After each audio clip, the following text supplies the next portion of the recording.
Əziz şagirdlər və video izləyən valideynlər, hər birinizi xoş gördüm kanalımda. Bugün yenə 6-cı sinif Azərbaycan dili dərslərinin 1-ci hissəsindəki tapşırıqları sizə həll etməyə davam edirik. Hazırsa gəlin başlayaq. Artıq səhifə 27-dəyik. Birinci bölməmizi bitiririk. Gəlin ümumiləşdirici təkrardan birinci tapşırığımıza baxaq. İkinci hecasında saiti düşən sözləri müəyyən edin. Həmin sözləri cümlələrdə elə işlədin ki, saiti düşməsin. Deməli, birincisində deyir ki, ömründə bu qədər tərs adam görməmişdi. Burada gördüyünüz kimi ömür sözüdür. Ömür. Bu yazıcı uzun ömür sürmüşdür. Belə deyə bilərik. Sənin ikinci fəsli hələ hazır deyil. Burada fəsil sözüdür.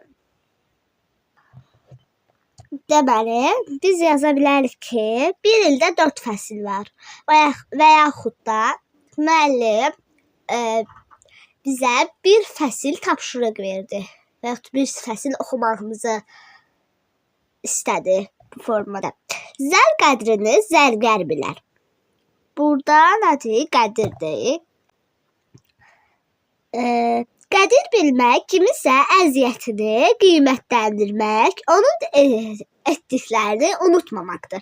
Bu formada deyə bilərik ki, qədirin yəni mənasını verdik. Bu formada deyə bilərik. Nə bilim. Başqa sözlərdə, cümlələrdə quraşdıra bilərsiniz. Dostun eybini üzünə deyərlər. Burada eyib yazılıb. Eyib tutmaq asandır. Əsas məsələ onu düzəltməyə yardımcı olmaqdır. İkinci sözümüzə, daha doğrusu tapşırığımıza baxaq. Sözləri cədvəl üzrə qruplaşdıraraq orfoqrafik normalara uyğun yazın. Orfoqrafik norma sözlərin düzgün yazılışıdır. Təəssüf. Deməli, bir saiti uzun tələffüz olunan sözlər, qoşa saiti uzun tələffüz olunan sözlər. Aha. Bu 1, bu da 2. Təəssüf. Deməli, uşaqlar bu, qoşa saiti uzun tələffüz olunan sözlərdir. Bu da 2. Abidə bir saiti uzun tələffüz olunan sözlərdir. Və 2. Qoşa nədir? Bir daha baxın. Qoşa sait uzun tələffüz olunan sözlərdir. Nümunə 1-ə uyğundur. Bir sait uzun tələffüz olunan sözlər. Əlamət də 1-ə uyğundur. Deməli, bir saiti uzun tələffüz olunan sözlər. Bu tapşırığımıza baxaq. Tələffüzündə dəyişiklik olmayan qoşa samitdir. Sözləri müəyyən edib cümlələrdə işlədin. Cümlələrdə işlədərik. İlk öncə baxaq hansılardır. Tüstü var, güllə var, küskün, tələffüz, təşkil, şəffaf. Güllə, tənəffüs, bir də şəffaf. Güllə sözü. Şəhərin ortasında hündür güllə var. Tənəffüs sözü. Tənəffüs sözündə bir çox cümlə qura bilərik. Tənəffüsdə uşaqlar həyətdə oynadılar, məktəbdə tənəffüs zamanı dostlarımla söhbət etdim, ağciyər tənəffüs orqanıdır və s. Şəffaf sözü də stəkandakı su şəffaf idi. Nöqtələrin yerinə uyğun hərfləri müəyyən edin. Tüfəng. Məncə bu bıdıqıcı samitlərdir. Kərpic, corab, qanad. Yəni burada izah eləməyə bir şey yoxdur. Çünki çox rahatdır. Keçirik 5-ci tapşırığa. Mətni oxuyun. Fərqləndirilmiş sözlər orfoqrafik normalara uyğun yazın. Öyrəndiyiniz qaydalara istinad edərək həmin sözlərin səhv yazıldığını əsaslandırın. Deməli, ilk öncə oxuyaq, sonra deyərik. Və oxuyaq da sözlərin düzgün yazılışını deyərik. Kömək. Ata oğluna hasarı təmin etməyi tapşırmışdı. Lakin o sınmış taxtaları yerində oturdu. Otur da bilmir. Vurduğu mismarlar əyilir. Çəkic mismara dəyir. Çəkic mismara deyil, barmaqlarına dəyirdi. Üstəlik də fikri yox, bir dəqiqə benim qarışdı. Fikri olmamalıydı. Yaxınlıqda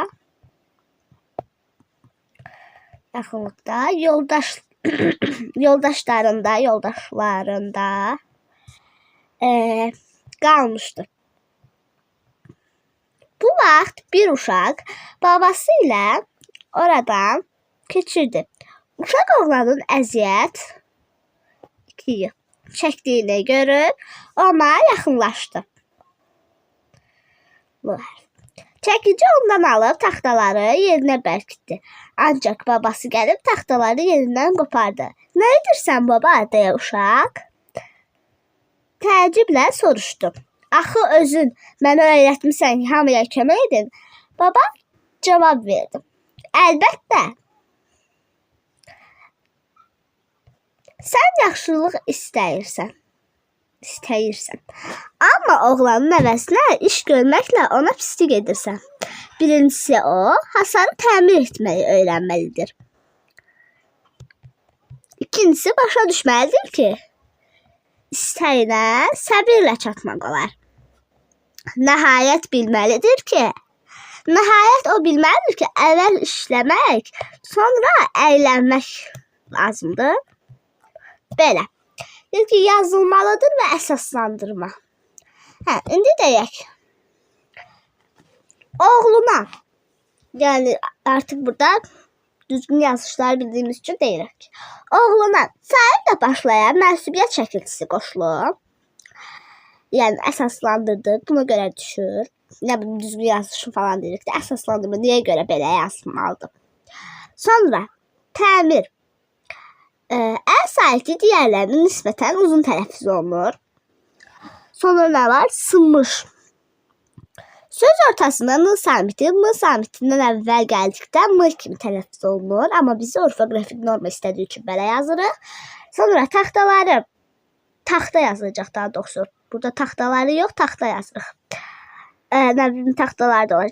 Söz ortasında yanaşı işlənən kar samiti ikincisi t olduqda bu samit cingiltili tələffüz olunur. Mismarlar var. Sonra lar şəkilçisi özündən əvvəlki r samitinin təsiri ilə fərqli tələffüz edilir. Sonra çəkic var idi. Bir daha baxım. Çəkic. Söz sonunda c samiti özünün kar qarşılığı ilə tələffüz olunur. Bıcıdığı samitləri var idi. Üstəlik, söz ortasında yanaşı işlənən kar samitlərin ikincisi t olduqda bu samit cingiltili tələffüz olunur. Fikri ikiyacalı sözdür və saitlə başlayan mənsubiyyət şəkilçisi qoşulub. Yaxınlıqda lıq şəkilçisi özündən əvvəlki n samitinin təsiri ilə fərqli şəkildə tələffüz edilir.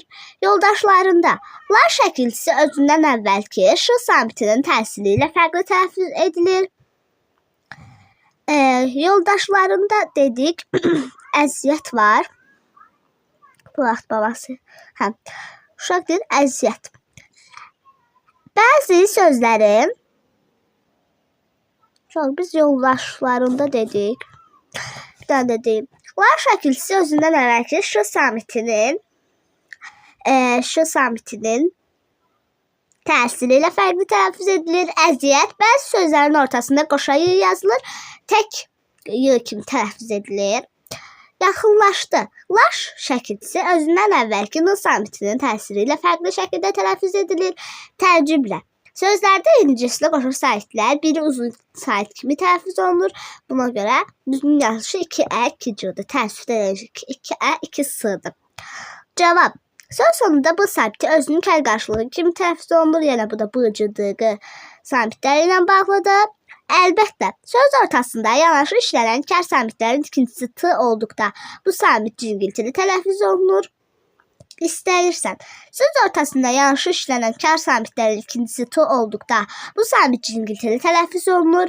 Öyrənməlidir. Söz ortasında n samiti m samitindən əvvəl gəldikdə m kimi tələffüz olunur.